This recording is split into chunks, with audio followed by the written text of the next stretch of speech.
Rien n'empêche aujourd'hui de maintenir l'alliance des États du Sahel puisqu'elle est déjà là.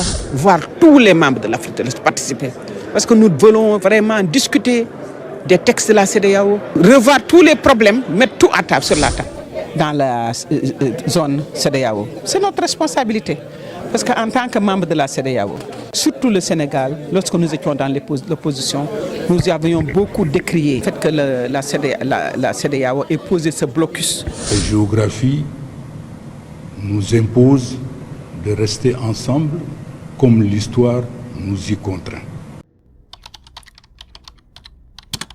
Et l'une des recommandations fortes de cette conférence des ministres de la CEDEAO, revisiter également la notion de la démocratie en l'adoptant à nos valeurs communes, intégratrices et fédératrices des peuples de la sous-région, constitue également une préoccupation.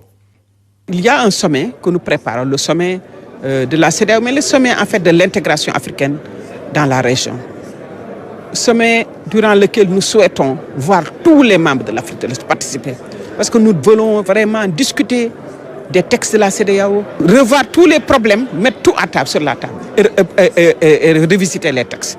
Et cela amène donc une participation de tous, aussi bien nos frères de la Guinée que du Mali.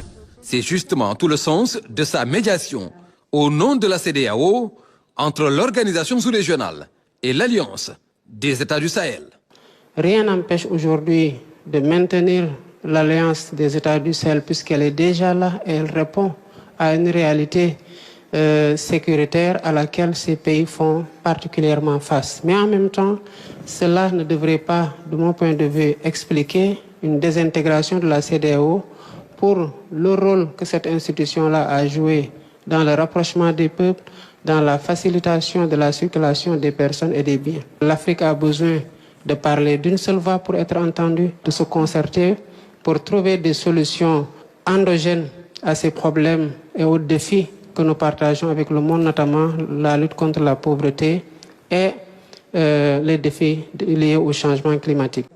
Nous gardons la même posture consistant à favoriser le dialogue et à permettre que les différends puissent être réglés par justement ces dialogues et la concertation entre les différents pays, notamment au niveau ouest africain. Et cela est d'autant plus important pour nous que le Sénégal croit fondamentalement qu'il faut bâtir des ponts entre les peuples, entre les États. J'ai parlé de la situation dans le Sahel et dans la zone de la CEDEAO.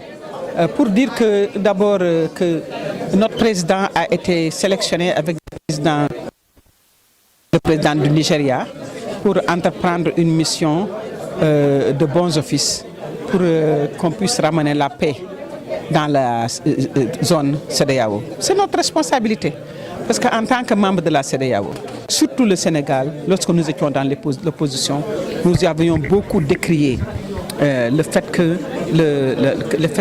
la CEDEAO ait posé ce blocus contre les pays de l'AES et contre le Mali. Donc, en tant que n'étions pas partis de ce qui s'est passé, il est normal qu'aujourd'hui nous puissions faire en sorte qu'il y ait la paix. Je pense que ça c'est important, qu'il y ait une discussion entre frères. Nous sommes une famille, nous devons toujours trouver les moyens de nous parler, même si nous ne sommes pas d'accord. Donc la position du Sénégal, c'est la position aussi de faire tout en sorte pour que nos frères puissent se parler. Bien sûr que le Sénégal est membre de la CEDEAO. Et parce que nous croyons aussi aux ensembles, parce que ce sont ces grands ensembles, si nous travaillons comme il faut, qui peuvent renforcer le développement économique de la sous-région. Et dans ce cas-là, et le Mali est membre fondateur de la CEDEAO, le Sénégal est membre fondateur de la CEDEAO. Et dans ce cadre-là, nous disons que même si l'AES refuse de revenir, ce sont nos frères. Cela ne veut pas dire qu'on va casser les relations entre eux. Le Sénégal est un pays frère du Mali et nous regrettons ce qui s'est passé récemment.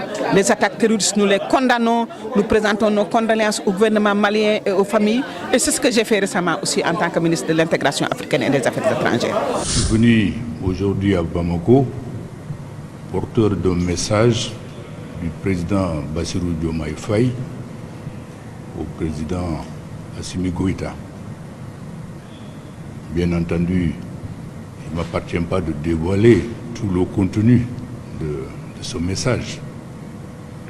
Mais je dois vous assurer que ce message est un message de fraternité, de solidarité,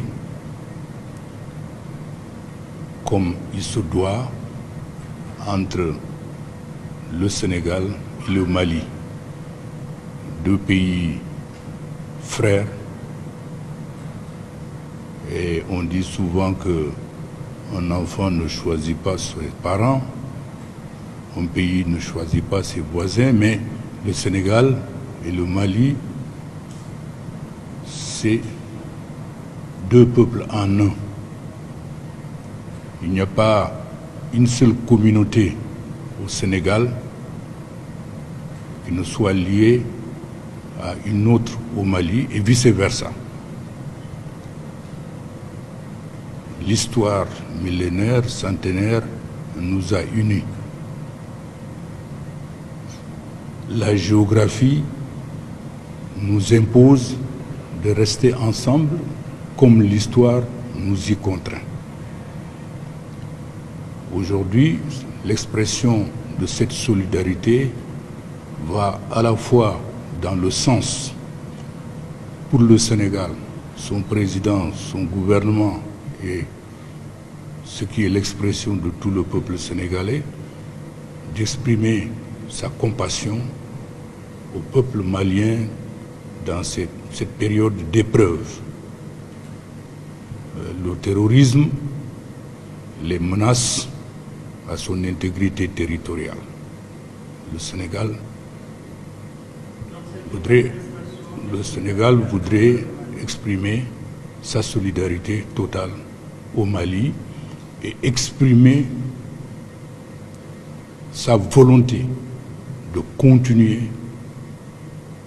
de consolider les relations entre les deux pays tout d'abord. Mais au-delà des deux pays, nous sommes dans un ensemble régional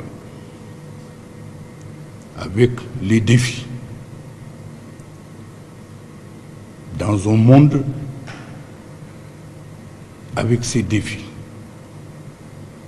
Le président Diomaye Faye a exprimé la volonté du Sénégal avec le Mali de chercher toutes les voies appropriées pour consolider les perspectives de l'unité régionale, de l'unité africaine, sur la base des intérêts de nos peuples qui aspirent à cette unité-là.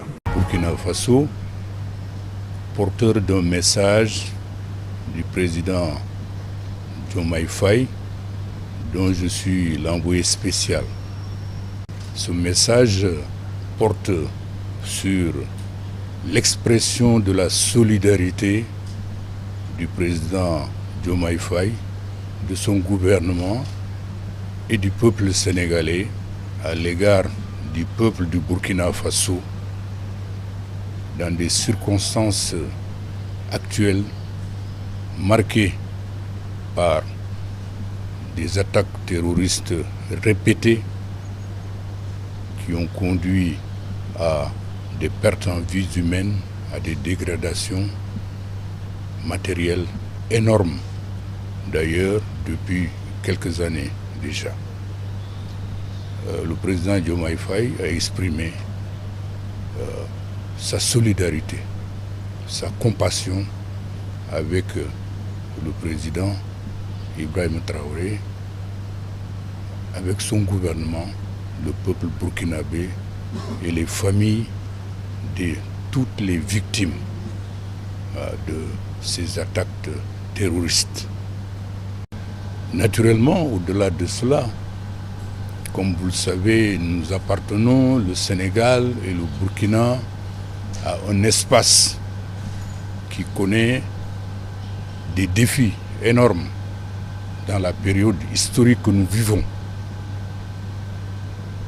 Et croyez-moi, des gens de notre génération, nous sommes peinés de voir notre région traverser autant de défis, autant de problèmes.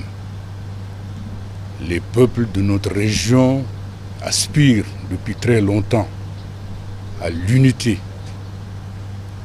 au développement, au progrès, à la sécurité.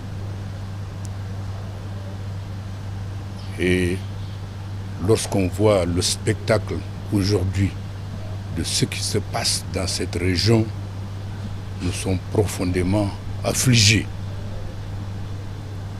Et il est du rôle de tous de s'engager pour tourner cette page de tragédie.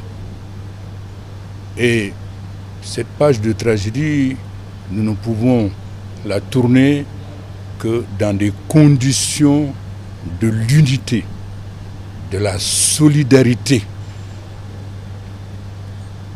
L'unité, la solidarité à l'intérieur des pays, l'unité et la solidarité entre les pays.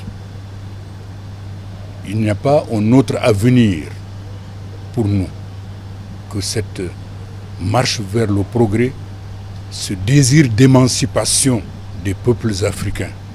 C'est pourquoi aujourd'hui, il est fondamental, et le président Diomaye a insisté sur cela, que ensemble, nous voyons comment mettre en synergie nos intelligences, comment mettre en commun nos ressources humaines, nos réflexions de manière créatrice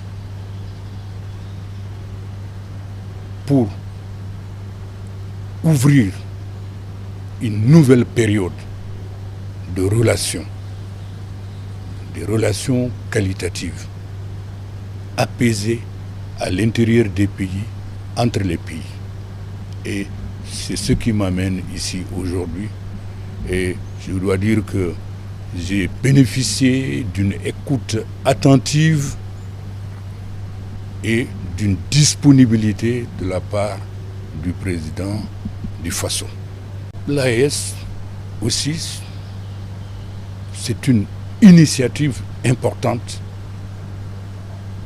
Si les États peuvent faire quelque chose en mieux, et c'est le cas, ils doivent le faire. Si 3 pays peuvent faire quelque chose en mieux, ce n'est pas en contradiction avec ce qui peut être fait à plusieurs, à 5, à 6, à 7, à 8 et même à 15. Donc nous devons pouvoir explorer toutes les possibilités qui peuvent nous faire avancer sur le chemin de nos objectifs stratégiques, c'est-à-dire l'émancipation économique, l'émancipation politique, menant au progrès de nos peuples.